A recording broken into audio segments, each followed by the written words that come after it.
നമ്മൾ പോളണ്ടിലെ ക്രാക്കോവിലും പരിസരത്തുമുള്ള കാഴ്ചകളിലൂടെ സഞ്ചാരം തുടരുകയായിരുന്നു. Auschwitz concentration ക്യാമ്പിലും ബെർക്കനൗ ക്യാമ്പിലും ഒക്കെ പോയി ഹൃദയത്തെ തകർക്കുന്ന കാഴ്ചകൾ കണ്ടു, ചരിത്രം അറിഞ്ഞു. നമ്മൾ ഹൃദയം കലങ്ങി, കണ്ണുകൾ നിറഞ്ഞ് നമ്മൾ ആ യാത്ര അവസാനിപ്പിച്ച് ക്രാക്കോവിൽ രാത്രിയോടെ എത്തിച്ചേർന്നു. രാത്രി ക്രാക്കോവ് നഗരത്തിലെ ഇന്നലെ താമസിച്ച ആ കൊട്ടാരത്തിൽ തന്നെയാണ് എനിക്കിന്നും താമസം. കഴിഞ്ഞ ദിവസം ഞാൻ മ്യൂണിക്കിൽ നിന്ന് ഇവിടേക്ക് പറന്നു വരുമ്പോൾ പാതിരാത്രി കഴിഞ്ഞിരുന്നു. അതുകൊണ്ട് അവിടുത്തെ വൈകുന്നേരത്തെ സജീവമായ ആ സ്ക്വയറിൻ്റെ കാഴ്ചകളിലേക്കൊന്നും പോകാൻ പറ്റിയില്ല. പക്ഷേ ഇന്ന് രാത്രി വളരെ നേരത്തെ ഞാൻ എത്തി. ഒരു 7:30-8 മണിക്ക് മുമ്പ് തന്നെ ഞങ്ങൾ ഓഷ്വിറ്റ്സിൽ നിന്ന് നഗരത്തിലേക്ക് തിരിച്ചെത്തി. മടക്കയാത്രയിൽ തന്നെ പല ഹോട്ടലുകളിലുള്ള ആളുകളെ ഇറക്കിയാണ് ഞങ്ങളുടെ ഈ മിനി വാന് ഇവിടെ എത്തിയത്. എന്നെ ആണ് ഏറ്റവും അവസാനമായിട്ട് ഈ സ്ക്വയറിൽ കൊണ്ട് നിറക്കിയിട്ട് അപ്പൂപ്പൻ യാത്ര പറഞ്ഞു പോയത്. ഞാൻ ഈ സ്ക്വയറിലേക്ക് കയറി വരുമ്പോൾ സ്ക്വയർ ഭയങ്കര സജീവമാണ്. നമ്മൾ ഓഷ്വിറ്റ്സിലും പരിസരത്തും കണ്ട ഹൃദയം ഘനീഭവിച്ച് നടക്കുന്ന ആളുകളുടെ കാഴ്ചയല്ല, ഇവിടെ ആഘോഷിക്കുന്ന ആളുകളുടെ കാഴ്ചയാണ്. അതായത് ദുരന്തങ്ങളൊക്കെ ഒരു രാത്രി കൊണ്ട് അല്ലെങ്കിൽ കുറച്ച് മണിക്കൂർ നേരത്തെ യാത്ര കൊണ്ട് നമ്മൾ വിസ്മരിക്കും. ചരിത്രത്തിലെ ഏറ്റവും ക്രൂരമായ ദിനങ്ങളും മറക്കാനും വീണ്ടും ജീവിതം തിരിച്ചു പിടിക്കാനും മനുഷ്യനുള്ള കഴിവാണല്ലോ ഇന്നത്തെ ജർമ്മനിയും ഇന്നത്തെ ജപ്പാനും ഒക്കെയായി അതിനെ മാറ്റാൻ കാരണം.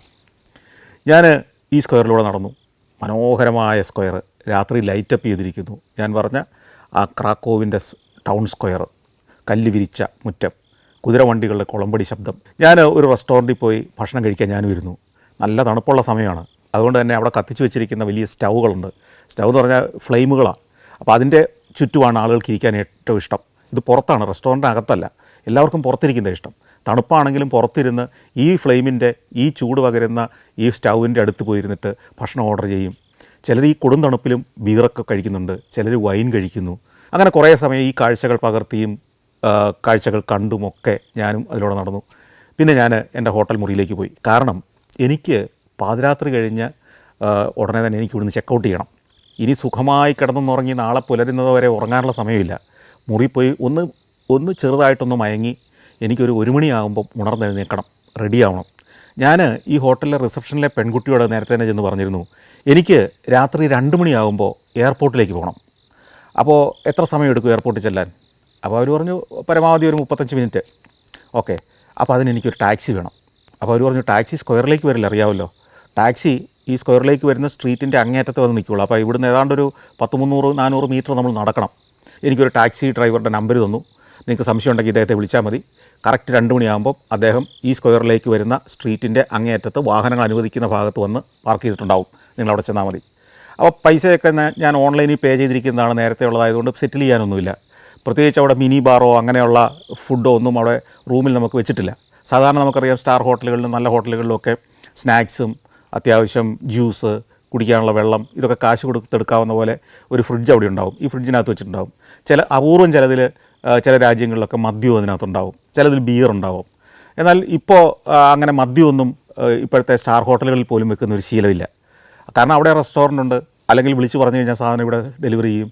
പിന്നെ ഇത് കണക്ക് സൂക്ഷിക്കുക, കുടിച്ചു, എടുത്തില്ല എന്നൊക്കെ തർക്കമുണ്ടാകും. ഇതൊക്കെ സ്ഥിരം പതിവായതുകൊണ്ട് എനിക്ക് തോന്നുന്നു ഒരു 90കളിലും 2000 ആണ്ടിലും ഒക്കെ ഞാൻ സ്ഥിരം സഞ്ചരിക്കുമ്പോൾ മിക്കവാറും എല്ലാ ഹോട്ടലിലും ഇത്തരത്തിൽ അല്പം ചെറിയ കുപ്പികളിലൊക്കെ മദ്യം, ബിയറൊക്കെ വെച്ചിട്ടുണ്ടാവും. ഇപ്പോൾ അതങ്ങനെ കാണാറില്ല അധികം. അപ്പോൾ അതുകൊണ്ട് അത്തരം സെറ്റിൽമെൻ്റ് ഒന്നും ഇല്ലാത്തത് കൊണ്ട് തന്നെ എനിക്ക് പെട്ടെന്ന് ചെക്കൗട്ട് ചെയ്ത് പോകാവുന്നതേ ഉള്ളൂ. അങ്ങനെ ഞാൻ മുറിയിൽ പോയി ക്യാമറയൊക്കെ ചാർജ് ചെയ്യാനിട്ടു, ബാറ്ററികളൊക്കെ ചാർജ് ചെയ്യാനിട്ടു. കാരണം നാളെ രാവിലെ ഇനി ഞാൻ ഇവിടുന്ന് ഫ്ലൈ ചെയ്യുന്നത് ബെർലിനിലേക്കാണ്. അപ്പോൾ ബെർലിനിൽ അവിടെ രാവിലെ ചെന്നിറങ്ങിയാൽ അന്നേരം മുതൽ ഷൂട്ട് തുടങ്ങണം. അപ്പോൾ ഇനിയുള്ള സമയം കൊണ്ട് ബാറ്ററി എല്ലാം ചാർജ് ചെയ്ത് റെഡിയാക്കണം. നാളെ ഒരു ദിവസം മുഴുവൻ ഷൂട്ട് ചെയ്യാനുള്ള ബാറ്ററി റെഡിയാക്കണം. അതെല്ലാം റെഡിയാക്കിയിട്ടു. കാരണം ഈ മൊബൈൽ ഫോണും കൊണ്ടുള്ള യാത്രയല്ലല്ലോ, പ്രൊഫഷണൽ ക്യാമറയാണ് കയ്യിൽ. അപ്പോൾ അതിൻ്റെ ബാറ്ററിയൊക്കെ ചാർജ് ആകാൻ മിനിമം സമയം വേണം. അപ്പോൾ 1-2 ചാർജറുകളും ഉണ്ട്. കൂടാതെ ക്യാമറയിൽ തന്നെ ബാറ്ററി വെച്ചിട്ട് തന്നെ ചാർജ് ചെയ്യാനുള്ള സംവിധാനമുണ്ട്. ഇതൊക്കെ ഉപയോഗിച്ചാണ് ചാർജ് ചെയ്ത് തീർക്കുക. അങ്ങനെ ഒരു മയക്കം കഴിഞ്ഞ് 1 മണിയോടെ ഉണർന്നെഴുന്നേറ്റ് എല്ലാം റെഡിയായി ഞാൻ സ്ക്വയറിന് പുറത്തേക്ക് നടന്ന് അവിടെ ചെല്ലുമ്പോൾ ഒരു ടാക്സിക്ക് അവരെ വന്ന് കിടപ്പുണ്ട്. എനിക്ക് രാവിലെ 5 മണിക്കാണ് അവിടെ നിന്നുള്ള ഫ്ലൈറ്റ്. ഒരു ഇൻ്റർനാഷണൽ ഫ്ലൈറ്റായത്, മറ്റൊരു രാജ്യത്തേക്ക് പോവുകയാണ്. എമിഗ്രേഷൻ പരിശോധനകളൊന്നും ഇല്ലെങ്കിലും ഒരു ഇൻ്റർനാഷണൽ ഫ്ലൈറ്റാണല്ലോ അത്. അപ്പോൾ ഒരു 2-2.5 മണിക്കൂറെങ്കിലും നേരത്തെ എത്തുന്നത് നല്ലതായിരിക്കും. അപ്പോൾ നമ്മളൊരു 3 മണിക്കെങ്കിലും എയർപോർട്ടിലെത്തണം. ഒരു ടാക്സിക്കാരൻ അവിടെ കിടക്കുന്നുണ്ട്. വേറെ ടാക്സി ഒന്നും ഇല്ലാത്തതുകൊണ്ട് എനിക്ക് തോന്നി ഇദ്ദേഹം തന്നെയായിരിക്കുമെന്ന്. ഞാൻ അവിടെ ചെന്ന് അദ്ദേഹത്തോട് ചോദിച്ചു, എയർപോർട്ടിലേക്കാണോ? അദ്ദേഹം പറഞ്ഞു, ഇല്ല, ഞാൻ എയർപോർട്ടിലേക്ക് പോകുന്നില്ല. ഇങ്ങനെ ഈ ഹോട്ടലുകാർ വിളിച്ചിട്ട് വന്നതാണോ ടാക്സി താങ്കൾ? ഇല്ല, ഞാനിവിടെ വെറുതെ കിടക്കുകയാണ്. ഞാൻ ചോദിച്ചു താങ്കളിപ്പോൾ എയർപോർട്ടിലേക്ക് പോകാൻ പറ്റുമോ? ഞാൻ പിന്നെ തീർച്ചയായിട്ടും കയറാം. അപ്പോൾ ഒരു കൺഫ്യൂഷനായി. മറ്റേ ടാക്സിക്കാരൻ വന്നിട്ടുമില്ല. ഇയാളുടെ ടാക്സി വിളിച്ച് പോയി കഴിഞ്ഞാൽ അയാൾ വന്നാൽ എന്ത് ചെയ്യും? പക്ഷേ അയാളൊട്ട് സമയം പാലിച്ചിട്ടുമില്ല. വൈകിയതാണെങ്കിൽ പോലും അയാൾ ഓടി ഇവിടെ എത്തുമ്പോൾ എന്നെ കണ്ടില്ലെങ്കിൽ അത് അയാൾക്ക് വലിയൊരു നഷ്ടമാകും. തന്നെയല്ല അതൊരു ഒരു ഒരു എത്തിക്സിന് നിരക്കുന്ന കാര്യമല്ലല്ലോ. അപ്പോൾ ഞാൻ കുറച്ച് നേരം കാത്തു നിൽക്കാൻ തരും. ഞാൻ പറഞ്ഞു ഞാനൊരു ടാക്സി പറഞ്ഞിട്ടുണ്ടായിരുന്നു, അയാൾ ഇവിടെ വരുമെന്നാണ് പറഞ്ഞിരുന്നത് 2 മണിക്ക്. ഹോട്ടലുകാരാണത് ബുക്ക് ചെയ്തത്. പക്ഷേ അദ്ദേഹം വന്നിട്ടില്ല. നമുക്കൊരു കാര്യം ചെയ്യാം, ഒരു 10 മിനിറ്റ് ഒന്ന് വെയിറ്റ് ചെയ്തിട്ട് അദ്ദേഹം വരികയാണെങ്കിൽ ഞാൻ അതിൽ പോകും. ഇനി വന്നില്ലെങ്കിൽ 10 മിനിറ്റ് വന്നില്ലെങ്കിൽ താങ്കൾ എന്നെ എയർപോർട്ടൊന്നും ഉണ്ടാക്കണം. അദ്ദേഹം പറഞ്ഞു ശരി നോക്കാം. പക്ഷേ ഒരു കാര്യം, അതിനു മുമ്പ് എന്നെ വേറെ ആരെങ്കിലും വന്ന് വിളിച്ചാൽ ഞാനങ്ങ് പോകും. അപ്പോൾ അത് ഒരു കൺഫ്യൂഷനായി. അപ്പോൾ ഈ ഒരൊറ്റ ടാക്സി കിടപ്പുള്ളൂ, മറ്റേ ആൾ വന്നില്ലെങ്കിൽ പ്രശ്നമാകും. ഈ ഹോട്ടലിലെ പെൺകുട്ടി തന്നിരിക്കുന്ന നമ്പറിൽ ഞാനൊന്ന് വിളിച്ചു. ഇയാൾ ബെല്ലടിക്കുന്നുണ്ട്, പിക്ക് ചെയ്യുന്നു, പിന്നെ ഒന്നും സംസാരിക്കുന്നില്ല, കട്ടാവുന്നു. ചില സമയത്ത് നമ്മൾ ഇത്തരം യാത്രകളിൽ ആ സമയത്ത് അപരിചിതമായ സ്ഥലത്ത് സഹായിക്കാനൊരു മനുഷ്യരില്ലാത്തടത്ത് ഇങ്ങനെ ചില കൺഫ്യൂഷനിൽ പെടും. ഏതായാലും ഞാൻ 10 മിനിറ്റ് എന്തും വരട്ടെ എന്ന് വിചാരിച്ച് അവിടെ വെയിറ്റ് ചെയ്തു. അങ്ങനെ കാത്തു നിൽക്കി കുറച്ച് കഴിഞ്ഞപ്പോഴത്തേക്കും ഒരു കാർ വന്ന് സ്ക്വയറിൽ നിന്നു. എന്നിട്ട് അയാൾ ഇറങ്ങിയിട്ട് എൻ്റെ അടുത്ത് ചോദിച്ചു, താങ്കളാണോ ടാക്സി വിളിച്ച് ബുക്ക് ചെയ്തിരുന്നത്? അതെ, ഞാൻ പറഞ്ഞു 2 മണിക്കാണ് ഞാൻ പറഞ്ഞിരുന്നത്. അയാളൊരു സ്ലിപ്പ് എടുത്ത് കാണിച്ചിട്ട് പറഞ്ഞു, നോക്കൂ 2:30 എന്നാണ് എഴുതിയിരിക്കുന്നത്. അപ്പോൾ ഈ ഹോട്ടലിലെ പെൺകുട്ടി 2:30 എന്നാണ് പറഞ്ഞതെന്നാണ് ഇയാൾ ക്ലെയിം ചെയ്യുന്നത്. എന്തായാലും തർക്കിച്ച് നിൽക്കാൻ നേരമില്ല. അപ്പോൾ എനിക്ക് വേണ്ടി അവിടെ കാത്തു നിന്ന ആദ്യത്തെ ടാക്സിക്കാരനോട് ഞാൻ പറഞ്ഞു, ഇത് അയാൾ വന്നിരിക്കുന്നു, ഞാനതിൽ പോട്ടെ. ഞാൻ ഈ പുതിയ ടാക്സിയിൽ കയറി യാത്രയായി. നല്ല ഇരുട്ട്, വിജനമായ പ്രദേശങ്ങൾ, നഗരത്തിൻ്റെ ഒരു തെളിച്ചവുമില്ലാത്ത പ്രദേശങ്ങളിലൂടെ ഓടിയിട്ടാണ് നമ്മൾ ജോൺ പോൾ II ഇൻ്റർനാഷണൽ എയർപോർട്ടിലേക്ക് കയറുന്നത്. ചെക്ക് ഇൻ നടപടികളെല്ലാം കഴിഞ്ഞു. അങ്ങനെ 5 മണിക്കുള്ള ഫ്ലൈറ്റിലേക്ക് ചെന്ന് കയറി വീണ്ടും അവിടുന്ന് പറക്കുകയാണ്. നമ്മൾ പോളണ്ടിന് മുകളിലൂടെ പറന്ന് അല്പം വടക്ക് പടിഞ്ഞാറ് ദിശയിലേക്ക് പറന്ന് നമ്മൾ ബെർലിനിലെത്തുകയാണ്. രാവിലെ ഒരു 6:30 കഴിയുമ്പോഴത്തേക്കും ബെർലിൻ എയർപോർട്ടിൽ ചെന്ന് ലാൻഡ് ചെയ്യുന്നു. പുറത്തിറങ്ങി ഞാൻ അവിടെ നിന്ന് ഒരു ടാക്സി വിളിച്ചു. ഈ ടാക്സിയിൽ എനിക്ക് പോകേണ്ടത് പോട്സ്ഡാമർ പ്ലാറ്റ്സ് എന്ന് പറയുന്ന സ്ഥലത്തേക്കാണ്. ബെർലിൻ നഗരത്തിലെ തന്നെ പോട്സ്ഡാമർ പ്ലാറ്റ്സ്. അപ്പോൾ ഈ പോട്സ്ഡാമർ പ്ലാറ്റ്സിൽ ഞാനൊരു ഹോട്ടൽ മുറി ബുക്ക് ചെയ്തിട്ടുണ്ട്. സ്കാൻഡിക് ബെർലിൻ പോട്സ്ഡാമർ പ്ലാറ്റ്സ് എന്നാണ് അതിൻ്റെ പേര്. ഈ എയർപോർട്ടിൽ ഞാൻ വന്നിറങ്ങി ഈ ടാക്സി വിളിക്കുന്നതിന് മുമ്പ് തന്നെ ഞാൻ കുറേ സമയം എയർപോർട്ടിൽ കാത്തിരുന്നു. അവിടെ ഒരു അറൈവൽ ഏരിയയിൽ കുറേ കസേരകളുണ്ട്, അവിടെ കുറച്ച് കോഫി ഷോപ്പുകളുണ്ട്, അവിടെ ഞാൻ കാത്തിരുന്നു. അതിൻ്റെ ഒരു കാരണം എന്താ പറയുമോ, എനിക്ക് ശരിക്കും പറഞ്ഞാൽ ഇന്നത്തെ ദിവസമാണ് ഈ പോട്സ്ഡാമർ പ്ലാറ്റ്സിലെ സ്കാൻഡിക് ഹോട്ടലിൽ മുറി ബുക്ക് ചെയ്തിരിക്കുന്നത്. അതായത് സാധാരണഗതിയിൽ നമ്മൾ ഇന്നത്തെ ദിവസം മുറി ബുക്ക് ചെയ്താൽ ഇന്ന് ഉച്ചയ്ക്ക് 12 മണിക്ക് ശേഷമേ നമുക്ക് തരുള്ളൂ. അല്ലെങ്കിൽ നമ്മൾ ഇന്നലത്തെ ഡേറ്റിൽ ബുക്ക് ചെയ്യണം. ഇന്നലത്തെ ഡേറ്റ് ബുക്ക് ചെയ്തെങ്കിൽ ഇന്ന് രാവിലെ പോയി നമുക്ക് ചെക്ക് ഇൻ ചെയ്യാൻ പറ്റുള്ളൂ. അപ്പോൾ എനിക്കിപ്പോൾ അങ്ങ് ഓടിച്ചെന്നാൽ ആ ഹോട്ടലിൽ മുറി കിട്ടില്ല. അപ്പോൾ ഒരു കാപ്പിയൊക്കെ കുടിച്ച് ബ്രേക്ക്ഫാസ്റ്റൊക്കെ ഇവിടെ ഈ എയർപോർട്ടിലെ അറൈവൽ ഹാളിലിരുന്ന് കഴിച്ച് പയ്യെ അങ്ങ് പോയാൽ ഒരു 8:30-9 മണിയാകുമ്പോഴത്തേക്ക് ഹോട്ടലിലേക്ക് ചെന്നാൽ ചിലപ്പോൾ 9 മണിയാകുമ്പോഴത്തേക്കും അവിടുത്തെ ഗസ്റ്റുകളൊക്കെ രാവിലെ നേരത്തെ ചെക്കൗട്ട് ചെയ്ത് പോയിട്ടുണ്ടെങ്കിൽ, എല്ലാവരും 12 മണിക്കല്ലല്ലോ, ഓഫീസിൽ പോകേണ്ടവർ അല്ലെങ്കിൽ മറ്റ് സെമിനാറിന് പോകേണ്ടവർ അല്ലെങ്കിൽ എയർപോർട്ടിലേക്ക് പോകേണ്ടവരൊക്കെ പലരും ഇന്നലെ രാത്രി ചെയ്തതുപോലെ തന്നെ നേരത്തെ ചെക്കൗട്ട് ചെയ്യാം. അങ്ങനെ വന്നാൽ മുറി ചിലപ്പോൾ മിച്ചം വരും. അപ്പോൾ അവർ നേരത്തെ ചെക്ക് ഇൻ ചെയ്യാൻ നമ്മളെ അനുവദിക്കും, ആ മുറി ഫ്രീ ആണെങ്കിൽ. അതാണ് ഒരു സിസ്റ്റം, നമ്മൾ റിക്വസ്റ്റ് ചെയ്യാം. അപ്പോൾ അതുകൊണ്ട് തന്നെ ഒന്ന് നേരം വെളുക്കട്ടെ എന്ന് വിചാരിച്ച് ഞാൻ ഈ 6:30 ആയപ്പോൾ അവിടെ ചെന്നെങ്കിലും ഒരു മണിക്കൂർ നേരം അവിടെ വെയിറ്റ് ചെയ്തു. 7 മണി കഴിഞ്ഞാണ് ഞാൻ ഈ ടാക്സി കിടക്കുന്ന സ്ഥലത്തേക്ക് ചെല്ലുന്നത്. അപ്പോഴത്തേക്ക് നേരം പയ്യെ തെളിഞ്ഞിട്ടുണ്ട്. അവിടുന്ന് ഓടി ഏതാണ്ട് ഒരു 8:30 കഴിഞ്ഞപ്പോഴത്തേക്കുമാണ് ഞാൻ ഈ ഹോട്ടലിൻ്റെ ലോബിയിലേക്ക് ചെല്ലുന്നത്. പോകുന്ന വഴിക്ക് ബെർലിൻ നഗരത്തിൻ്റെ കാഴ്ചകളൊക്കെ കണ്ടാണ് പോകുന്നത്. അങ്ങനെ അവിടെ ഹോട്ടലിൽ ചെക്ക് ഇൻ ചെയ്യുന്നു, ഹോട്ടലിൽ ചെല്ലുന്നു. ഹോട്ടലിൻ്റെ റിസപ്ഷൻ നല്ലൊരു ഹോട്ടലാണ്, ഗംഭീര ഹോട്ടലാണ്, ഒരു മോഡേൺ ഹോട്ടലാണ്. അടുത്ത കാലത്ത് അല്ലെങ്കിൽ ഒരു 10-15 കൊല്ലത്തിൽ കൂടുതൽ പഴക്കമില്ലാത്ത ഹോട്ടൽ. ബെർലിൻ പോലുള്ള പുരാതന പഴയ നഗരങ്ങളിലൊക്കെ പലപ്പോഴും നഗരത്തിൻ്റെ പ്രധാന ഭാഗത്തുണ്ടാവുക പഴയകാല കെട്ടിടങ്ങൾ, ക്ലാസിക് ടൂബുള്ള കെട്ടിടങ്ങൾ. അവിടെ ചെറിയ ഇടുങ്ങിയ മുറികളാണ് പലപ്പോഴും കാണാറ്. പക്ഷേ ഇതല്ല, മോഡേൺ ബിൽഡിങ്ങാണ്. അതുകൊണ്ട് തന്നെ വിശാലമായ ലോബി, ഒരു കണ്ടംപററി ശൈലിയുള്ള കെട്ടിട നിർമ്മാണ ശൈലി, ഗ്ലാസും സ്റ്റീലും ഒക്കെ കൊണ്ടുള്ള കെട്ടിടം, പുതിയൊരു ഭാഗമാണ്. ശരിക്കും പറഞ്ഞാൽ ഈ പോട്സ്ഡാമർ പ്ലാറ്റ്സ് വളരെ ചരിത്രമുള്ളൊരു സ്ഥലമാണെങ്കിലും 2ാം ലോക മഹായുദ്ധകാലത്ത് ഇത് മുഴുവൻ തകർന്ന് തരിപ്പണമായിപ്പോയി. കല്ലിന്മേൽ കല്ല് ശേഷിക്കാതെ തകർന്നുപോയി. അതായത് ജർമ്മനി യൂറോപ്പിലെ എല്ലാ ഭാഗങ്ങളെയും കീഴടക്കി 2ാം ലോക മഹായുദ്ധത്തിൻ്റെ ആദ്യകാലത്ത് വിജയിച്ച് എല്ലാവരെയും കൊന്നൊടുക്കുന്ന ഒരു ത്വരയിലായിരുന്നെങ്കിൽ യുദ്ധത്തിൻ്റെ അവസാന കാലമായപ്പോഴത്തേക്ക് സഖ്യകക്ഷികൾ അമേരിക്ക, റഷ്യ, ബ്രിട്ടൻ, ഫ്രാൻസ് ഇങ്ങനെ 4 രാജ്യങ്ങൾ, സഖ്യരാജ്യങ്ങൾ ചേർന്ന് ജർമ്മനിയെ അടിച്ചൊതുക്കി ഈ അവസാനം ബെർലിനിലേക്ക് പല ഭാഗത്തു നിന്ന് ആക്രമിച്ചു വന്ന് കിഴക്ക് ഭാഗത്ത് നിന്ന് സോവിയറ്റ് യൂണിയൻ്റെ പട, പടിഞ്ഞാറ് ഭാഗത്ത് നിന്ന് USA ബ്രിട്ടൻ്റെയും ഫ്രാൻസിൻ്റെയും പടകൾ ഇങ്ങനെ വന്ന് ജർമ്മനിയുടെ തലസ്ഥാന നഗരമായ ബെർലിനെ ചതച്ചരച്ച് ഒന്നും ഇല്ലാതാക്കി കളഞ്ഞു. അങ്ങനെ തകർന്നു കടന്ന് യുദ്ധം അവസാനിച്ചപ്പോഴത്തേക്കും ഈ ബെർലിൻ ഒന്നുമില്ലായിരുന്നു. തകർന്ന് കല്ലിന്മേൽ കലിശേഷിക്കാതെ തകർന്നു കിടന്നു. ആ ബെർലിനെ പിന്നീട് യുദ്ധാനന്തരം ഇവർ വീതിച്ചെടുത്തപ്പോൾ ഈ പോട്സ്ഡാമർ പ്ലാറ്റ്സ് ഉൾപ്പെടുന്ന പ്രദേശമൊക്കെ കിഴക്കൻ ജർമ്മനിയുടെയും പടിഞ്ഞാറൻ ജർമ്മനിയുടെയും അതിർത്തി പ്രദേശമായിട്ട് വന്നു. അതെപ്പോഴും കൺഫ്യൂഷനും പ്രശ്നങ്ങളും ഉള്ളൊരു സ്ഥലമായിരുന്നതുകൊണ്ട് തന്നെ അവിടെ ആരും പിന്നെ ഒന്നും ചെയ്തില്ല. അതായത് രണ്ടാം ലോകമഹായുദ്ധം കഴിഞ്ഞ് ജർമ്മനി, കിഴക്കൻ ജർമ്മനിയും പടിഞ്ഞാറൻ ജർമ്മനിയും ഏകീകരിക്കപ്പെടുന്നിടം വരെ അവഗണിക്കപ്പെട്ട് കിടന്നു. എന്ന് മാത്രമല്ല, നഗരത്തിലെ ഈ തകർന്ന കെട്ടിടങ്ങളുടെ അവശിഷ്ടങ്ങളെല്ലാം വാരിക്കൊണ്ടൊന്ന് കൂട്ടിയിട്ട സ്ഥലവും വേസ്റ്റ് ഡംപ് ചെയ്തിരുന്ന സ്ഥലമൊക്കെ ആയിട്ട് ഇവിടെ കിടന്നു. പിന്നീട് 1990 ഇത് ഏകീകരിക്കപ്പെട്ടതിന് ശേഷം 80കളുടെ അവസാനം 90കൾ മുതലാണ് ഇവിടെ നവീകരിക്കാൻ തുടങ്ങിയത്, പുതിയ കെട്ടിടങ്ങൾ വരാൻ തുടങ്ങിയത്. അതുകൊണ്ട് തന്നെ ബെർലിനിലെ പ്രധാന ഭാഗങ്ങളൊക്കെ ഇന്ന് മോഡേൺ ബിൽഡിംഗ് കൊണ്ട് പണിതിരിക്കുക. നമ്മുടെ ധാരണ ബെർലിൻ എന്ന് പറയുന്നത് ലണ്ടൻ പോലെയോ പാരീസ് പോലെയോ അല്ലെങ്കിൽ ഈവൻ മ്യൂണിക്ക് പോലെയോ പുരാതന മന്ദിരങ്ങൾ നിറഞ്ഞ ഒരു നഗരമാണെന്നൊക്കെയാണ്. അങ്ങനെയല്ല. 90കൾ വരെ നശിച്ചു കിടന്ന നിരവധി പ്രദേശങ്ങൾ, അവഗണിക്കപ്പെട്ട് കിടന്ന, കാട് പിടിച്ച് കിടന്ന, പള്ള പിടിച്ച് കിടന്ന, എന്ത് ചെയ്യണമെന്നറിയാതെ കിടന്ന, ആർക്കും വേണ്ടാതെ കിടന്ന നിരവധി സ്ഥലങ്ങൾ ഈ ബെർലിനിലുണ്ട്. 90കളിൽ കിഴക്കൻ ജർമ്മനി കമ്മ്യൂണിസം തകർന്നു, കിഴക്കൻ ജർമ്മനി പടിഞ്ഞാറൻ ജർമ്മനിയായിട്ട് ചേർന്നു. അങ്ങനെ ബെർലിൻ നഗരം തന്നെ രണ്ടായി കിടന്നത് അല്ലെങ്കിൽ നാലായി കിടന്നതൊക്കെ ഒന്നായി. പിന്നീട് ആണ് ആസൂത്രിതമായി നഗരം പണിതുന്നത്. എന്തിനേറെ ഈ രാജ്യത്തിൻ്റെ ഭരണാധികാരി ചാൻസലർ എന്നറിയപ്പെടുന്ന ജർമ്മൻ ചാൻസലറിൻ്റെ ഓഫീസ് മന്ദിരം വരെ ഏറ്റവും പുതിയ കെട്ടിടങ്ങളാണ് അടുത്ത കാലത്ത് പണിതതാണ്. ഇപ്പോഴും പുതിയ കാല കെട്ടിടങ്ങളും പണിതുകൊണ്ടിരിക്കുന്നു, പഴതിനെ നവീകരിച്ചുകൊണ്ടിരിക്കുന്നു. യൂറോപ്പിലുള്ളതിലെ ഏറ്റവും മോഡേൺ സിറ്റികളിലൊന്ന് ബെർലിനാണെന്ന് വേണേൽ പറയാം. പല ഭാഗങ്ങളും, ചില ഭാഗങ്ങളിൽ പുരാതന മന്ദിരങ്ങളുണ്ടെങ്കിൽ കൂടി. സ്കാൻഡിക് ബെർലിൻ പോട്സ്ഡാമർ പ്ലാറ്റ്സ് ഹോട്ടലിൽ ചെന്ന് ഞാൻ റിസപ്ഷനിൽ ചെല്ലുമ്പോൾ ഒത്തിരി പേര് ചെക്കൗട്ട് ചെയ്യുന്നുണ്ട്. അപ്പോൾ എനിക്കൊരു ആശ്വാസമായി, മുറി കിട്ടിയേക്കും. അപ്പോൾ ഞാൻ ചെന്ന് ചോദിച്ചു, ഞാൻ ഇന്ന് ആണ് മുറി ബുക്ക് ചെയ്തിരിക്കുന്നത്, ഇന്നത്തെ ദിവസമേ ഉള്ളൂ, ഇന്നും നാളെയും ഞാൻ മുറി ബുക്ക് ചെയ്തിട്ടുണ്ട്, ഞാൻ വന്നപ്പോൾ ഇത്തിരി നേരത്തെയായി, എനിക്ക് മുറി അവൈലബിൾ ആണെങ്കിൽ തരാൻ പറ്റുമോ? അപ്പോൾ അവരിങ്ങനെ തലങ്ങും വിലങ്ങും കമ്പ്യൂട്ടറെല്ലാം പരിശോധിച്ചിട്ട് പറഞ്ഞു, സോറി, മുറികളൊന്നും ക്ലീൻ ചെയ്തിട്ടില്ല, അത് ക്ലീൻ ചെയ്യണമെങ്കിൽ 10 മണിക്ക് ശേഷമേ ക്ലീനിങ് ആരംഭിക്കുകയുള്ളൂ.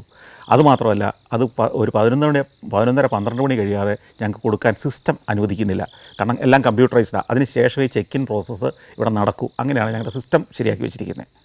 അപ്പോൾ ഞാൻ ചോദിച്ചു, ഞാനിങ്ങനെ ഇന്ത്യയിൽ നിന്ന് വരുന്നതാണ്, ദീർഘയാത്രകളാണ്, ഇന്നലെ ക്രാക്കോവിലായിരുന്നു, അപ്പോൾ എനിക്ക് എന്ത് ചെയ്യാൻ പറ്റും? അപ്പോൾ അവർ പറഞ്ഞു, ഒരു കാര്യം ചെയ്യൂ, നിങ്ങളുടെ ബാഗ് ഒക്കെ ഇവിടെ ഒരു സ്ഥലം ചൂണ്ടിക്കാണിച്ചു, അവിടെ കൊണ്ട് വെച്ചോളൂ. അവിടെ അദ്ദേഹം നിങ്ങൾക്കൊരു സ്ലിപ്പ് തരും, നിങ്ങൾക്ക് അവിടെ സൂക്ഷിക്കാം. പിന്നെ റിസപ്ഷനിൻ്റെ അടുത്ത് തന്നെ ടോയ്ലറ്റും ഫെസിലിറ്റികളൊക്കെ ഉണ്ട്, നിങ്ങൾക്ക് ഫ്രഷ് ആകണമെങ്കിൽ അവിടെയൊക്കെ പോകാം. മുറിയില്ലെന്നേ ഉള്ളൂ, നിങ്ങൾ ലോബിയിൽ നിങ്ങൾക്ക് ഉപയോഗപ്പെടുത്താം. പിന്നെ റെസ്റ്റോറൻ്റ് ഉണ്ട്, ബ്രേക്ക്ഫാസ്റ്റ് പോയി കഴിച്ചോളൂ. പക്ഷേ ഇന്നത്തെ ബ്രേക്ക്ഫാസ്റ്റ് നിങ്ങളുടെ പാക്കേജിൽ ഉൾപ്പെട്ടതല്ല, നാളെ രാവിലത്തെ ബ്രേക്ക്ഫാസ്റ്റാണ് ഇൻക്ലൂഡഡ് ആയിട്ടുള്ളത്. അപ്പോൾ അതൊക്കെ ഒന്ന് നോക്കി ചെയ്താൽ മതി, മുറി കിടക്കാനുള്ള മുറിയില്ലെന്നേ ഉള്ളൂ. അപ്പോൾ ശരി, അവരെ കൊണ്ട് സഹായിക്കാൻ പറ്റുന്ന രീതിയിലൊക്കെ സഹായിച്ചു. ബ്രേക്ക്ഫാസ്റ്റ് അവിടുന്ന് കഴിക്കേണ്ടെന്ന് തീരുമാനിച്ചു. ഞാൻ ക്യാമറയായിട്ട് പുറത്തേക്ക് ഇറങ്ങുകയാണ്. പുറത്തേക്ക് ഇറങ്ങുമ്പോൾ കാലാവസ്ഥ പെട്ടെന്ന് ഇരുണ്ട് മൂടി മാറി, ചാറ്റൽ മഴ ആരംഭിച്ചു. അപ്പോഴത്തേക്കും നേരെ ഒരു 9 മണിയാകാറായി. അപ്പോൾ ഈ സമയത്ത് ആളുകൾ ഓഫീസിലേക്ക് പോകാൻ ഈ സ്ട്രീറ്റിലൊക്കെ നടന്നു തുടങ്ങിയിരിക്കുന്നു. ആളുകൾ കുടയൊക്കെ ചൂടി ജാക്കറ്റൊക്കെ ഇട്ട്. ഇത്തരം രാജ്യങ്ങളിൽ തണുപ്പ് കാലത്ത് മഴയും കൂടെ പെയ്യാൻ തുടങ്ങിക്കഴിഞ്ഞാൽ ചെറിയ കാറ്റടിക്കാൻ തുടങ്ങും, നല്ല ശൈത്യമായിട്ട് മാറും, നമുക്ക് ഇരട്ടി തണുപ്പ് ഫീൽ ചെയ്യും. അപ്പോൾ എല്ലാവരും കനത്ത ജാക്കറ്റൊക്കെ ഇട്ടാണ്, ഞാനും ജാക്കറ്റൊക്കെ ഇട്ട് തന്നെയാണ് ഇറങ്ങിയിരിക്കുന്നത്. മാപ്പൊക്കെ എടുത്ത് എൻ്റെ കയ്യിൽ നേരത്തെ തന്നെ റെഡിയാക്കി വെച്ചിട്ടുണ്ട്. ഞാൻ മാപ്പൊക്കെ പ്രിൻ്റ് എടുത്തിട്ടുണ്ട്, കാരണം ചിലയിടത്ത് നെറ്റ്വർക്ക് കിട്ടാതെ വരികയോ ഇൻ്റർനെറ്റോ അല്ലെങ്കിൽ മൊബൈലിൻ്റെ റേഞ്ചോ ഇല്ലാതെ വരുന്ന ചില സ്ഥലങ്ങളൊക്കെ ഉണ്ടാകും. ചിലയിടത്ത് നമ്മുടെ മൊബൈൽ വർക്ക് ചെയ്തൊന്നും വരില്ല, ചില സിറ്റികളിലെ അവിടുത്തെ പാർട്ണർ കമ്പനിയായിട്ടുള്ള ടൈപ്പിൻ്റെ പ്രശ്നങ്ങളൊക്കെ കാരണം. അതുകൊണ്ട് തന്നെ പലപ്പോഴും ഞാൻ മാപ്പിൻ്റെ ഒരു പ്രിൻ്റ് കൂടെ എടുത്ത് സൂക്ഷിച്ച് വെക്കും. എൻ്റെ കയ്യിൽ ആ മാപ്പിൻ്റെ പ്രിൻ്റുണ്ട്, അതുമായിട്ട് ഞാൻ നടന്നു. അങ്ങനെ നടന്ന് നമ്മൾ ഈ പോട്സ്ഡാമർ പ്ലാറ്റ്സ് എന്ന് പറയുന്ന പ്രധാന സ്ക്വയറുണ്ട്. അതായത് ജർമ്മനി തകരുന്നതിന് മുമ്പ്, രണ്ടാം ലോക മഹായുദ്ധത്തിന് മുമ്പ് ഈ പോട്സ്ഡാമർ പ്ലാറ്റ്സ് എന്ന് പറയുന്നതായിരുന്നു ഇതിൻ്റെ ഏറ്റവും പ്രധാനപ്പെട്ട ബെർലിൻ്റെ സ്ക്വയർ, നഗരത്തിൻ്റെ ചത്വരം. നമ്മൾ ക്രാക്കോയിൽ കണ്ടതുപോലെ അതിനു ചുറ്റുമായിരുന്നു നിരവധി കെട്ടിടങ്ങളുണ്ടായിരുന്നത്. അതിൻ്റെ തൊട്ടടുത്ത് തന്നെയായിരുന്നു മിനിസ്റ്റർ ഗാർട്ടൻ എന്ന് പറയുന്ന വലിയൊരു ഏരിയ. അവിടെയായിരുന്നു ഹിറ്റ്ലറുടെ, അതായത് ജർമ്മൻ ചാൻസലറായിരുന്ന, സർവാധികാരിയായിരുന്ന ഹിറ്റ്ലറുടെ ഓഫീസ്, അനുബന്ധ സ്ഥാപനങ്ങൾ, ബങ്കറുകൾ, ഭരണസ്ഥിരാകേന്ദ്രം മുഴുവൻ. എന്നാൽ രണ്ടാം ലോക മഹായുദ്ധം കഴിഞ്ഞതോടുകൂടി അവിടെ ഒന്നും അവശേഷിക്കാതെ തകർത്ത് കളഞ്ഞു സഖ്യസേന. അപ്പോൾ അവിടെ വീണ്ടും പുതിയതായിട്ട് നിർമ്മിച്ചു വരികയാണ്. പക്ഷേ ഈ പോട്സ്ഡാമർ പ്ലാറ്റ്സിൽ ഇപ്പോൾ ചെല്ലുമ്പം ഒരു മോഡേൺ സിറ്റി പോലെയാണ്, എല്ലാം പുതിയ കെട്ടിടങ്ങൾ. അവിടുത്തെ മെട്രോ സ്റ്റേഷൻ, ഇതൊക്കെ മോഡേൺ ബിൽഡിങ്ങുകളായിട്ടാണ്. അങ്ങോട്ടാണ് ഞാൻ നടക്കുന്ന വഴിക്കൊരു ചെറിയൊരു റെസ്റ്റോറൻറ്റ് കണ്ടു. അവിടെ കയറി. അവിടെ നല്ല ഒന്നാന്തരം സൂപ്പ് കിട്ടും. അതിൻ്റെ പടം കണ്ടപ്പോൾ തന്നെ നമുക്ക് കൊതിയായി. നല്ല കൊഴുത്ത വലിയൊരു ചട്ടി, ഒരു 1.5 ലിറ്റർ കൊള്ളുന്ന ഒരു വലിയ പാത്രം, അതിനകത്താണ് ഇവർ സൂപ്പ് സെർവ് ചെയ്യുന്നത്. അപ്പോൾ വേറെ 1-2 പേര് ഇത് വാങ്ങിച്ച് കഴിക്കുന്നത് ഞാൻ കണ്ടു. അപ്പോൾ എന്ത് സൂപ്പാണുള്ളതെന്ന് നോക്കി പറഞ്ഞു, പംകിൻ സൂപ്പ്, നമ്മുടെ നാട്ടിലെ മത്തങ്ങ സൂപ്പ്. അത് വളരെ രുചികരമാണത്. ഈ പംകിൻ സൂപ്പ് നമ്മൾ ഓർഡർ ചെയ്യുമ്പം ഈ സൂപ്പ് കൊണ്ടുവന്ന് വെക്കുന്നതോടൊപ്പം ഒരു 2-3 സ്ലൈസ് ബ്രെഡും കൂടി ഇവർ കൊണ്ടുവന്ന് വെക്കും, ടോസ്റ്റ് ചെയ്ത ബ്രെഡ്. അപ്പോൾ ഈ ബ്രെഡും ഈ സൂപ്പും കൂടെ എന്ന് പറഞ്ഞാൽ ഒരു ഗംഭീര മീലാണ്. ശരിക്കും പറഞ്ഞാൽ ബ്രേക്ക്ഫാസ്റ്റിന് പറ്റിയ ബെസ്റ്റ് ഒരു മീലാണ്. അങ്ങനെ ഞാൻ പുറത്തെ കാഴ്ചകളും കണ്ട്, തെരുവിലിങ്ങനെ മഴ പെയ്യുന്നതും കണ്ടുകൊണ്ട്, ആളുകൾ ഈ തണുപ്പത്തൂടെ നടന്നു പോകുന്നതും കണ്ടുകൊണ്ട് അവിടെ ഇരുന്ന് സൂപ്പ് കുടിച്ചു. നല്ല ഗംഭീരമായ അനുഭവമായിരുന്നു ആ സൂപ്പ്. ഇത്രയും ടേസ്റ്റി ആയിട്ടുള്ള സൂപ്പ് ഞാൻ അപൂർവമായിട്ട് പലപ്പോഴും കഴിക്കാറുള്ളൂ, പ്രത്യേകിച്ച് ഈ പംകിൻ പോലെ വെജിറ്റേറിയൻ സൂപ്പ്. അത് കഴിഞ്ഞ് വീണ്ടും ഞാൻ നടന്ന് സ്ക്വയറിലേക്ക് എത്തുന്നു. ഈ സ്ക്വയറിലെത്തുമ്പോൾ അവിടെ ഞാൻ നേരത്തെ പറഞ്ഞല്ലോ, അതിമനോഹരമായൊരു സ്ക്വയറാണ് ഇന്ന്. അവിടെ പുതിയ പല കെട്ടിടങ്ങളുടെയും പണി നടക്കുന്നുണ്ട്. കാരണം 90-കൾക്ക് ശേഷം, അതായത് 10, 20, 25 കൊല്ലമായുള്ളൂ ഇവിടെ പുതിയ കെട്ടിടങ്ങൾ വന്നു തുടങ്ങിയിട്ട് പോലും. ഇവിടെ ഒരു ഡംപിങ് യാർഡായിരുന്നു. അതായത് ഈ 2ാം ലോകത്തിൽ കെട്ടിടങ്ങളെല്ലാം തകർന്നുണ്ടല്ലോ. ഇപ്പോൾ ഒരു കെട്ടിടം തന്നെ തകർന്ന് വീണ് കഴിഞ്ഞാൽ എന്തുമാത്രം ഡെബ്രീസ് ഉണ്ടാകും നമുക്കറിയാം. അപ്പോൾ ഒരു നഗരത്തിലെ മുഴുവൻ കെട്ടിടവും തകർന്ന് വീണാൽ അതിൻ്റെയൊക്കെ സിമെൻറ്റിൻ്റെയും കല്ലിൻ്റെയും കട്ടയുടെയും പൊടികളും അവശിഷ്ടങ്ങളും, തകർന്ന് വീണ മേൽക്കൂരയുടെ അംശവും ഇതെല്ലാം കൊണ്ടൊന്ന് മാറ്റണം പുതിയത് പണിയണമെങ്കിൽ. അത് മുഴുവൻ കൊണ്ടുവന്നിട്ടിരുന്നത് പണ്ടത്തെ നഗരഹൃദയമായിരുന്നു ഈ പോട്സ്ഡാമർ പ്ലാറ്റ്സിലായിരുന്നു. അതിൻ്റെ കാരണം എന്താണെന്നറിയോ, ഈ പോട്സ്ഡാമർ പ്ലാറ്റ്സിൻ്റെ നടുക്കൂടെയാണ് കിഴക്കൻ ജർമ്മനിയുടെയും പടിഞ്ഞാറൻ ജർമ്മനിയുടെയും, അല്ലെങ്കിൽ കിഴക്കൻ ബെർലിൻ്റെയും പടിഞ്ഞാറൻ ബെർലിൻ്റെയും, ബെർലിൻ നഗരവും ഈ കിഴക്കൻ ജർമ്മനിയും പടിഞ്ഞാറൻ ജർമ്മനിയായിട്ട് ജർമ്മനി വിഭജിക്കപ്പെട്ടപ്പോൾ ഈ ബെർലിൻ നഗരവും അതേപോലെ ഈക്വലി ഡിവൈഡ് ചെയ്തു പോയി. അപ്പം നഗരത്തിൻ്റെ ഹൃദയത്തിലൂടെയാണ് ഈ മതിൽ കടന്നു പോയത്. മതിൽ കടന്നു പോകുക എന്ന് പറഞ്ഞാൽ ഈ മതിലിൻ്റെ ഒരു വശത്ത് കമ്മ്യൂണിസ്റ്റ് ഭരണത്തിലുള്ള ജർമ്മനിയും മറ്റു വശത്ത് പാശ്ചാത്യ ശൈലിയിലുള്ള അമേരിക്കയുടെയും ബ്രിട്ടൻ്റെയും ഫ്രാൻസിൻ്റെയും നിയന്ത്രണത്തിലുള്ള ഭരണവും, അവിടെ ഒരു ക്യാപിറ്റലിസ്റ്റ് ഭരണവും. അപ്പോൾ ഇത് തമ്മിൽ ഈ കമ്മ്യൂണിസ്റ്റ് ഭരണ സ്ഥലത്ത് നിന്ന് ക്യാപിറ്റൽ ഭരണ സ്ഥലത്തേക്ക് ആളുകൾ അവസരങ്ങൾ തേടി ഒഴുകുന്ന ഒരു കാലം വന്നപ്പോൾ അവിടെ തോക്കുമായ ആളുകൾ, പട്ടാളക്കാർ കാത്തു നിൽക്കാൻ തുടങ്ങി. കനത്ത മതിൽ പണിതു, കനത്ത മുള്ളുവേലികളുണ്ടായി. ഈ മതിൽ ചാടാൻ ശ്രമിക്കുന്നവരെ വെടിവെച്ചിട്ടുന്ന സ്ഥിതിയായി. അപ്പോൾ അതിക്രൂരമായ പോരാട്ടങ്ങളുടെ സ്ഥലമായിട്ട് ഇത് മാറി. കിഴക്കൻ ജർമ്മനിയിൽ നിന്ന് പടിഞ്ഞാറൻ ജർമ്മനിയിലേക്ക് രക്ഷപ്പെടാൻ കൊതിക്കുന്ന ആയിരക്കണക്കിന് ആളുകൾ ഈ മതിൽ ചാടുന്ന സ്ഥിതിയായി മാറി.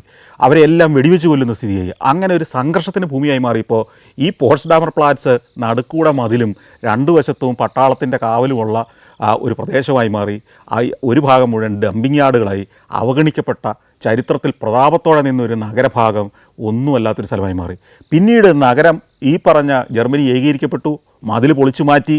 പിന്നീട് പുതിയ ഭരണം വന്നു, 2 ജർമ്മനിയും കൂടെ ചേർന്ന ഒരു ഭരണം വന്നു. ആ ഭരണത്തിലാണ് ഇവിടെ എല്ലാം നവീകരിച്ചത്. അപ്പോൾ ആ നവീകരണം നടക്കുക. പക്ഷേ ഞാൻ ഈ സ്ക്വയറിലേക്ക് ചെല്ലുമ്പോൾ അവിടെ രസകരമായ കുറേ പരിപാടി നടക്കുക. കുറേ പോലീസ് വണ്ടികൾ.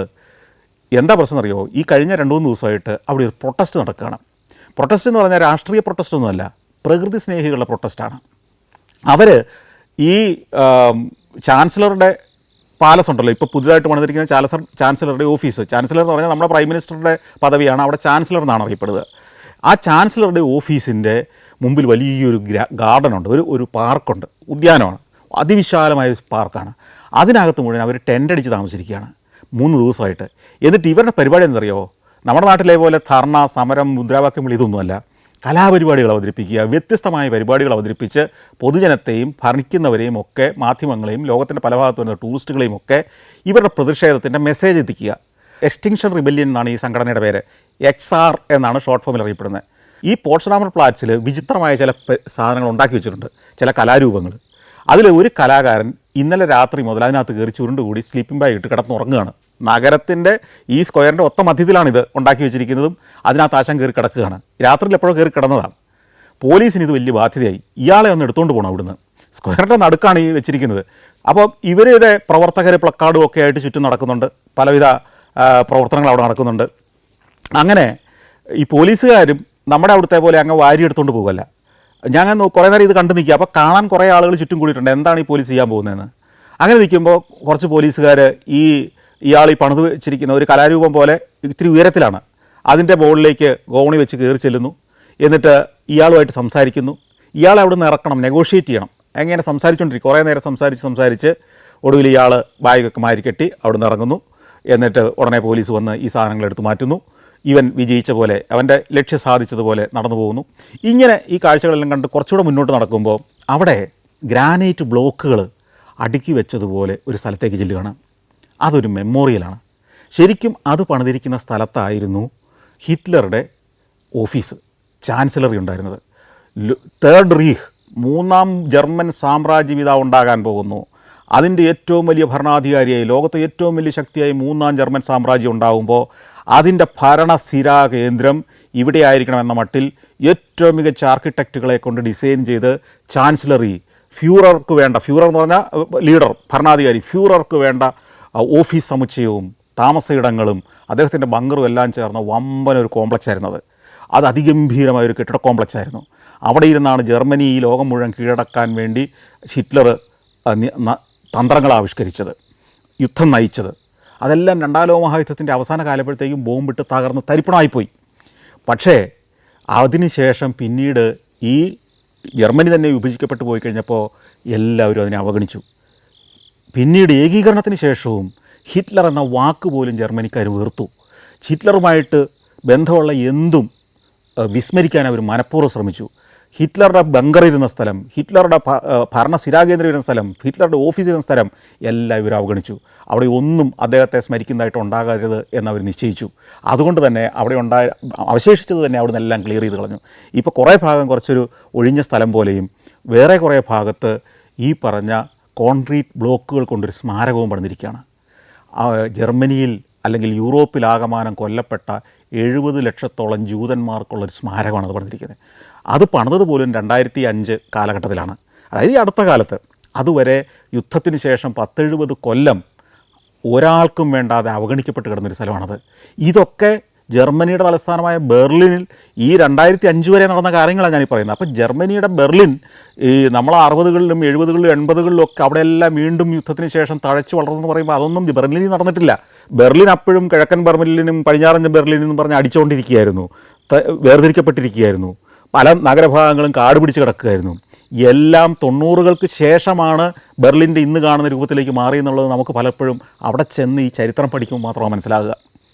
അപ്പോൾ അവിടെ ഞാൻ ഈ സ്മാരകത്തിനകത്തോടെ നടന്നു. Memorial to the murdered Jews of Europe എന്നാണ് ആ സ്മാരകത്തിൻ്റെ പേര്.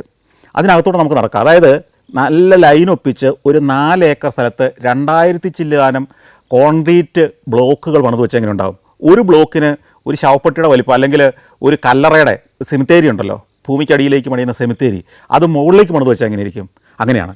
അങ്ങനെയുള്ള ബ്ലോക്കുകൾ നമുക്ക് ഈ ബ്ലോക്കുകൾക്കിടയിലൂടെ നടക്കാം. ഈ ബ്ലോക്ക് എന്ന് പറയുന്നത് ചിലതിന് നമ്മളെക്കാൾ ഉയരമുണ്ട്, ചിലതിന് നമ്മുടെ പകുതി ഉയരേ ഉള്ളൂ. അതിങ്ങനെ പല അപ്സ് ആൻഡ് ഡൗൺസിൽ ഇങ്ങനെ ഇരിക്കുകയാണ്. 4 ഏക്കർ സ്ഥലത്ത് നേർരേഖകൾ പോലെ ബ്ലോക്കുകൾ ഇങ്ങനെ പല ലൈനായിട്ട് വെച്ചിരിക്കുന്നു. അതൊരു വ്യത്യസ്തമായ അനുഭവം. കുറേ നേരം ഇതിനകത്തോടെ നമ്മൾ നടന്നു കഴിയുമ്പോണ്ടല്ലോ നമ്മളൊരു കോൺസെൻട്രേഷൻ ക്യാമ്പിൽ പെട്ട ഒരു അനുഭവം നമുക്കുണ്ടാവുക.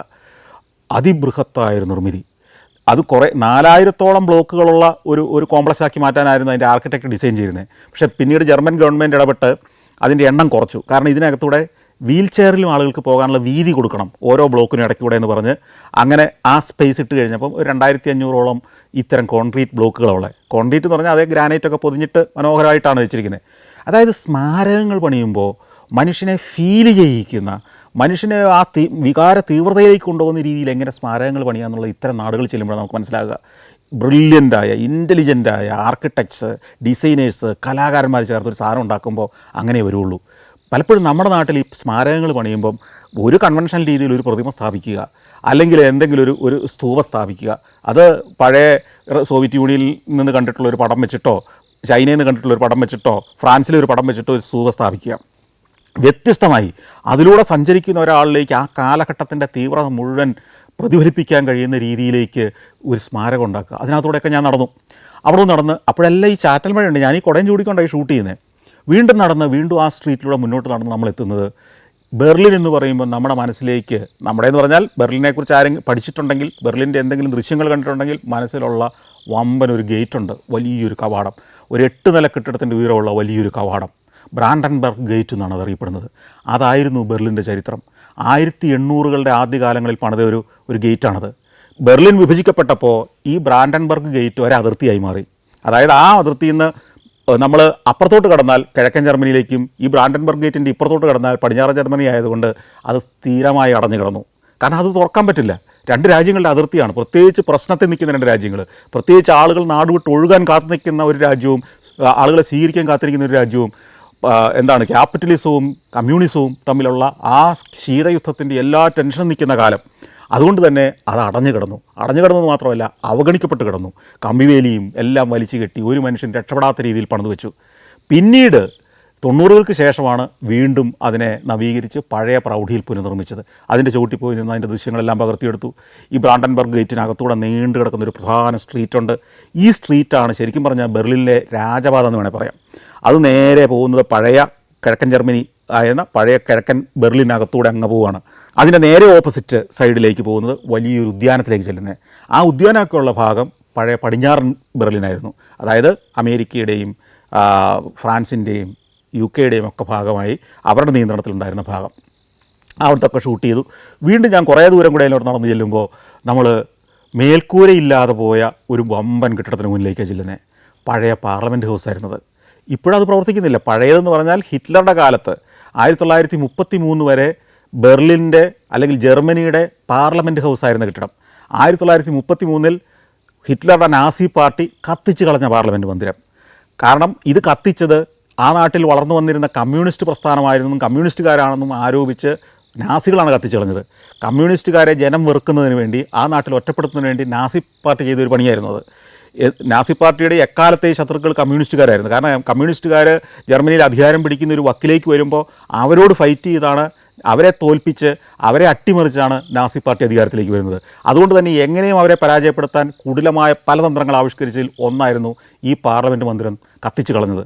പക്ഷേ പിന്നീട് ആ തന്ത്രം വിജയിച്ചു. ജനങ്ങളെതിരായി, കമ്മ്യൂണിസ്റ്റുകാർ ഭരണത്തിൽ കയറാൻ കഴിഞ്ഞില്ല, നാസി പാർട്ടി അധികാരത്തിൽ വന്നു, ഹിറ്റ്ലർ ചാൻസലറായി.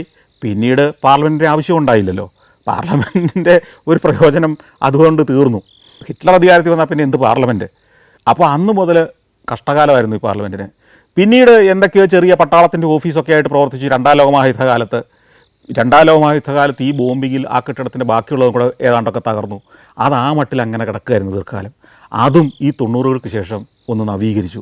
എന്നാൽ അതിൻ്റെ ആ പഴമയും അതിൻ്റെ ചരിത്രവും അവിടെ കാണുന്ന ഒരാൾക്ക് അപ്പം തന്നെ മനസ്സിലാകുന്ന പോലെ മേൽക്കൂരയുടെ പല ഭാഗങ്ങളും തകർന്ന മട്ടിൽ തന്നെ നിലനിർത്തിക്കൊണ്ട് ബാക്കി ഭാഗങ്ങളെ അതിലേറ്റ വെടിയുണ്ടകളൊന്നും മായ്ച്ചു കളയാതെ, അതിൽ വീണ ഷെല്ലുകളുടെ ആഘാതത്തിൻ്റെ പാടുകളൊന്നും നശിപ്പിച്ച് കളയാതെ, ഒന്നും മറച്ചു കളയാതെ ഇപ്പോഴും അവിടെ നിലനിർത്തിയിരിക്കുന്നു. ഒരു കാലഘട്ടത്തിൻ്റെ, ജർമ്മനി കടന്നു വന്ന ഒരു കാലഘട്ടത്തിൻ്റെ മുഴുവൻ തീവ്രമായ ആ ചരിത്ര നിമിഷങ്ങളെ മുഴുവൻ വരുന്ന ഓരോ ആൾക്കും വിവരിച്ചു കൊടുക്കുന്ന മട്ടിൽ അതിൻ്റെ മുന്നിൽ പോയി നിന്ന് ഞാൻ ദൃശ്യങ്ങൾ പകർത്തിയെടുത്തു.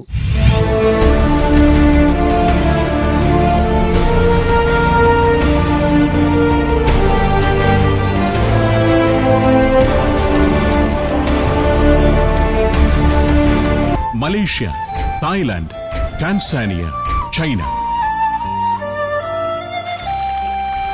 സഞ്ചാരം വോളിയം നമ്പർ 12. ഫുൾ HD-യിലുള്ള ഈ അപൂർവ ദൃശ്യയാത്രാ വിവരണ ശേഖരം സ്വന്തമാക്കാൻ 9995 444 222 എന്ന നമ്പറിലേക്ക് സഞ്ചാരം എന്ന് SMS ചെയ്യൂ.